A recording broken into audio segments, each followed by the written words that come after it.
Dahil sa nakaraang mga tol, Senate at nakita natin doon kung paano magsalita si Binoy, si Senator Robin Padilla. Meron tayong panonoorin, meron tayong bibigyan ng commentary and reaction. Ang title nito mga tol, ito na kaya ang simula ng pagbagsak ni Binoy. Yan ang title mga kapatid. Well, question mark lang naman yan. Bilang isang Pilipino, ano sa tingin mo, no? Itong video panonoorin natin ay mula kay Sir Pao PH. Syempre bago natin to panoorin, hinihikayat kita na huwag mong kakalimutan mag-subscribe. Click mo na rin ang notification bell mga kapatid sa kanyang channel para mano-notify ka kapag may mga bago siyang balita. At syempre kung gusto mo rin naman yung mga ganitong klaseng commentary, sabayan mo ako sa pag-comment sa comment section sa baba. Sabayan mo ako sa pagre-react. Mga kapatid, no? Huwag mo rin kalimutan mag-subscribe dito sa ating YouTube channel. So wag na natin patagalin pa, panoorin na natin to mga tol. Ito na ba ang pagbagsak ni Binoy? Naman pagbagsak, no?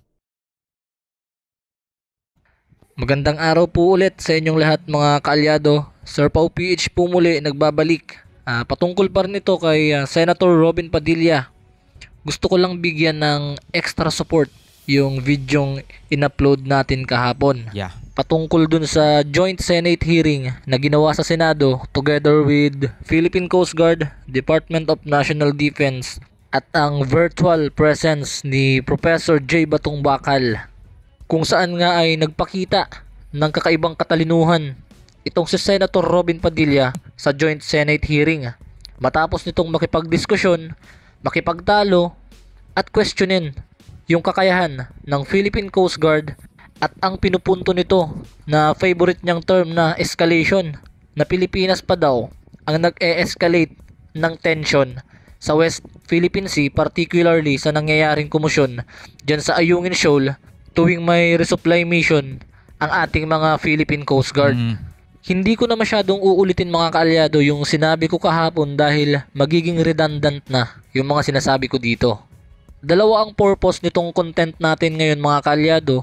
Una ay para mas idiin pa na sobrang mali ang ginawa ni Senator Robin Padilla na questionin ang Philippine Coast Guard natin at tila mas kampihan pa ang China sa nangyayaring komosyon sa Ayungin Shoal. Mga kapatid, ito ay isang opinyon ng isang mamamayang Pilipino na nakapanood, nakarinig ng mga pahayag na yon. So no question asked dyan mga kapatid. Lahat tayo may karapatan magbigay ng opinyon at saloobin sa isang pahayag ng isang politiko. Kasi tayong mga mamamayan ang bumoto sa kanila mga tol. Tayong mga mamamayan ang naglagay sa kanilang pwesto dyan. At sila ay nagtatrabaho hindi para sa kanilang sarili kundi para sa mga mamamayang Pilipino din. Yung mga ginagawa nilang batas, ito ba ay makakabuti sa mamamayang Pilipino at sa Pilipinas? Ito bang ginagawa nilang aksyon ay makakabuti sa Pilipinas o sa mamamayang Pilipino?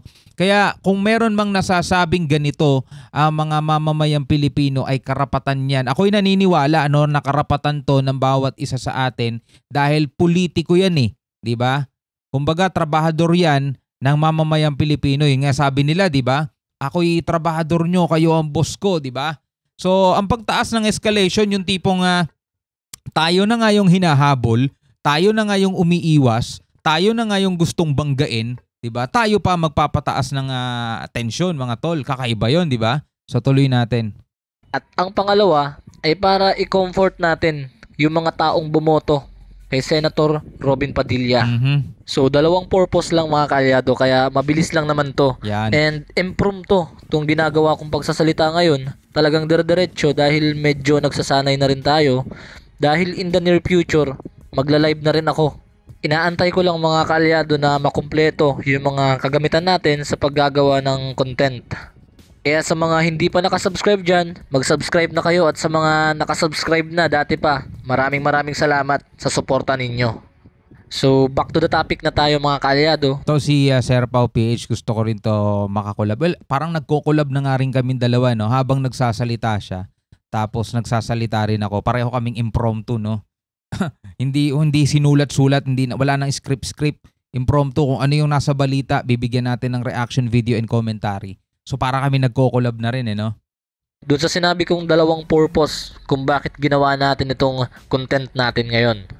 Dito na tayo sa unang purpose na mas idiin pa na sobrang mali yung pag-question ni Senator Robin Padilla sa kakayahan ng Philippine Coast Guard at sa tila pagkampi nito sa China na Pilipinas pa ang nag-e-escalate ng tension sa West Philippine Sea. Maling-mali mga kaalyado na questionin ni Senator Robin Padilla ang kakayahan ng Philippine Coast Guard natin na hindi nito kaya ang mga trabaho nila, na hindi nila nagagawa ang trabaho nila kung wala ang presensya ng Amerika. Unang-una mga kaalyado, hindi naman literal na tumutulong ang United States sa resupply mission ng Philippine Coast Guard. Yeah. 'Di ba? Kahit isang beses wala naman tayong nabalitaan mga kaalyado na may nag-convoy na US Navy sa kahit isang beses na resupply mission ng Philippine Coast Guard. Agree. If I'm not mistaken mga kaalyado. Kaya ibig sabihin, kayang maging matagumpay ng resupply mission ng Philippine Coast Guard kahit wala ang presensya ng Amerika. Kaya hindi pwedeng sabihin ni Senator Robin Padilla na hindi kaya ng Philippine Coast Guard ang mga trabaho nila. Dahil trabaho nila yan mga kaalyado as maritime law enforcers. Kaya talagang pangmamaliit yung ginawa ni Senator Robin Padilla na pag-question sa kakayahan ng ating mga magigiting na Philippine Coast Guard.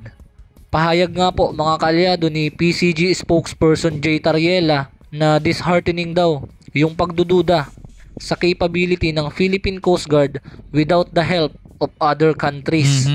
Mula sa panayam nito sa Inquirer.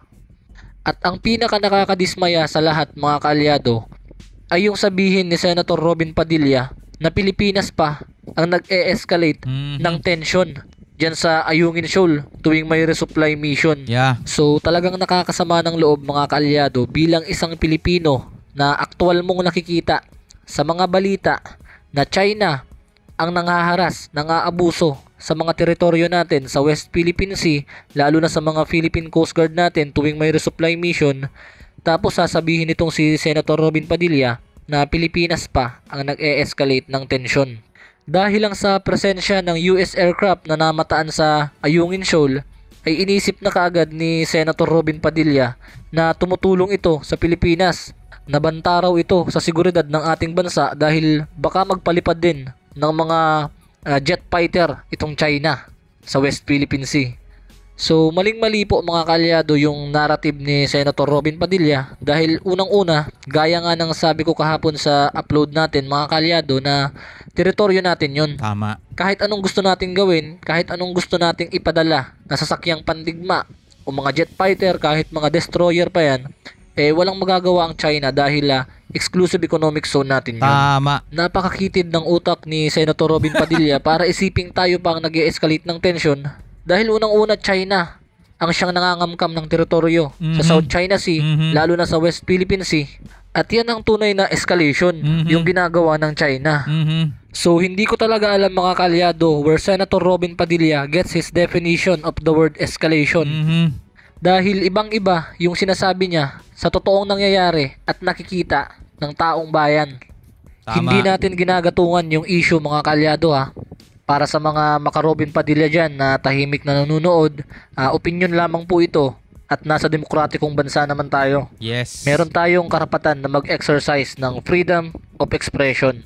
At para kasing sinasabi nung nakaraan ni Senator Robin Padilla, kung sila kaya ang magpalipad, ano kaya ang mararamdaman natin, di ba? Magkaiba kasi yun Dahil nagpapalipad sila, hindi nila teritoryo, sa teritoryo natin mga tol. Siyempre iba yung mararamdaman talaga natin. Pero kung tayo magpalipad dyan, para sa atin din, sa natin, sa perspective natin mga tol, wala silang pakialam. Kasi kahit anong paliparin natin dyan, kahit sinong bisita ang papasukin natin dyan, kahit anong barko dapat andalin natin dyan, dapat mananatiling payapa, di ba? Kasi nga atin yun di ba? So, ibang usapan kapag sila ang pumapasok, sila nangaharang, sila nangahabol at sila nagpapalipad, ibang usapan yun. Hindi tayo pwedeng kumalma sa ganung bagay kasi nga atin yun. Diba? Maliban na lang kung kinikilala rin natin yung claim nila. Diba? Kung kinikilala natin yung claim nila, malamang ganun nga talaga iisipin natin. Ang tanong, kinikilala nga ba ni Senator Robin Padilla yung claim ng China? Diba? Kasi tayo dapat hindi natin kilalanin yung claim nila. Wala tayong ibang kikilalanin dyan kundi yung atin lang mismong claim. Yung ating sinasabing atin ang West Philippine Sea, pasok yan sa exclusive economic zone ng Pilipinas at sinasabi rin naman ng UNCLOS na ito ay sa Pilipinas at napawalang bisa yung claim dyan ng China. So hindi natin sila dapat kilalanin, di ba? Kailangan natin tindigan yun. Dahil tapos na tayo sa unang purpose natin kung bakit ginawa natin itong content na ito, ay dako na tayo dun sa pangalawa. Tungkol sa mga bumoto kay Senator Robin Padilla. Okay. So, iko-comfort natin mga kaalyado yung mga taong bumoto kay Senator Robin Padilla. Dahil dun sa bidyong in-upload natin kahapon, ay may mga kaalyado tayo na nag-comment na nagsisisi daw sila na ibinoto nila si Senator Robin Padilla. At humihingi sila ng pasensya na nagkamali raw sila ng ibinoto. Well, personally mga kaalyado, si Sir Pao PH po ay bumoto rin kay Senator Robin Padilla. Yes. Kaya gusto ko lang sabihin na hindi kayo nag-iisa. Same here. Mga tol, siya rin ang binoto natin, no? Siya rin ang binoto ko, mga tol. Isa rin yan sa mga senator na binoto ko. Dahil nga doon sa nakita nating, syempre, unang-una, yan ang napagkaisahan ng INC. At naniniwala tayo doon sa yung mga interview niya dati, di ba? Ang galing niya magsalita noon nung nai-interview siya nung panahon ng halalan. Talagang ipupush niya yun doon sa federalismo. Kasi naniniwala rin ako sa federalismo, mga kapatid. Okay siya doon sa mga bagay na yon, di ba? Doon sa mga artista, di ba? Maganda rin yung ano niya doon. Kaya nakakuha rin siya ng marami suporta sa mga artista. Pero dito sa usapang West Philippine Sea, medyo iba talaga pananaw niya, mga tol. Iba talaga eh. Hindi kayo ang nag-iisang nagkamali ng desisyon. Dahil maging ako ay guilty ngayon. Pero ito lang ang gusto kong sabihin sa inyo mga kaalyado, sa mga katulad kong nagkamali na bumoto kay Senator Robin Padilla.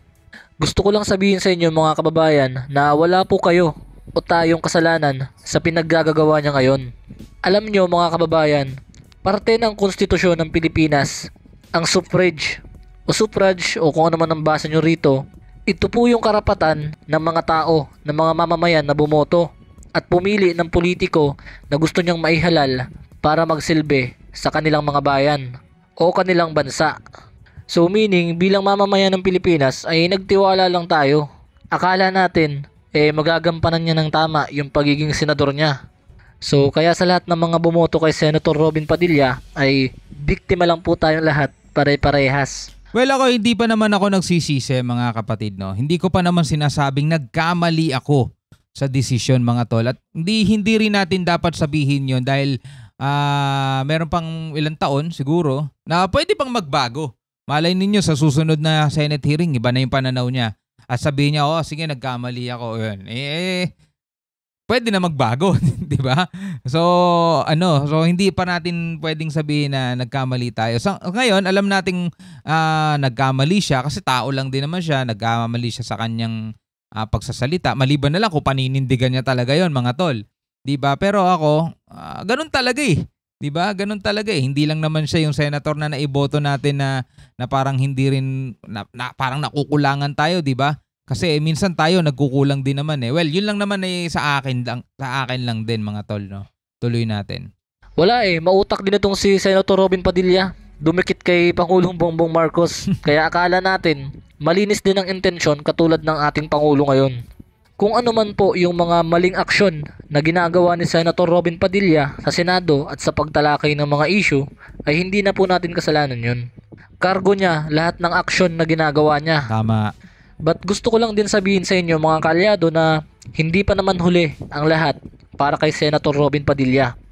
Pwede pa naman niyang baguhin yung mga aksyon na ginagawa niya para maitama yung mga mali niya. At para naman po dun sa mga taong nabibwisit ngayon sa ginagawa ni Senator Robin Padilla, ay wag naman po nating idamay yung mga taong bumoto sa kanya. Tama. Lahat naman po tayo sa ating buhay ay nagkakamali ng desisyon. Yes, hindi po ba? Tama. Dahil sa mga politiko, plataforma lang naman ang nakikita at naririnig natin para paniwalaan yung mga sinasabi nila. Pero wala pong transparency sa tunay na intensyon ng isang kandidato. Kaya gawin na lang po nating inspirasyon itong mga pangyayaring ito na mas maging mahusay pa sa pagpili ng isang kandidato na magsisilbi sa ating bayan. Kaya't sa mga katulad ko na bumoto kay Senator Robin Padilla ay wala po tayong kasalanan. Don't feel sorry for yourself, kabayan. Hindi ka nag-iisa. So paano, hanggang dito na lang mo. Okay, ulitin natin. No? Ako, hindi ako nagsisisi. Unang-una kasi mga tol, nakipagkaisa ako eh. Diba, na-exercise ko yung aking rights to vote mga tol. At saka, wala namang magsasabing perfecto yung ibang mga senator dyan. Lahat yan merong mali. Nagkataon na siguro sumasang-ayon sila sa sinasang-ayunan natin, nagkakaisa tayo. Pero siguro kung si Senator Robin Padilla palpak dito sa bagay na to, baka naman meron siyang maganda sa ibang bagay, no? Meron siyang magandang ginagawa sa ibang bagay. So, pwede siyang bumawi doon sa part na 'yon, mga tol, no? So, ikaw bilang isang Pilipino, pinagsisisihan mo ba na ibinoto mo siya, mga tol? Comment nga kayo sa baba para malaman natin, mga tol, no? At maraming salamat sa inyong panonood, mga kapatid. Hanggang sa muli. Ako nga pala si Shobal D. Peace out.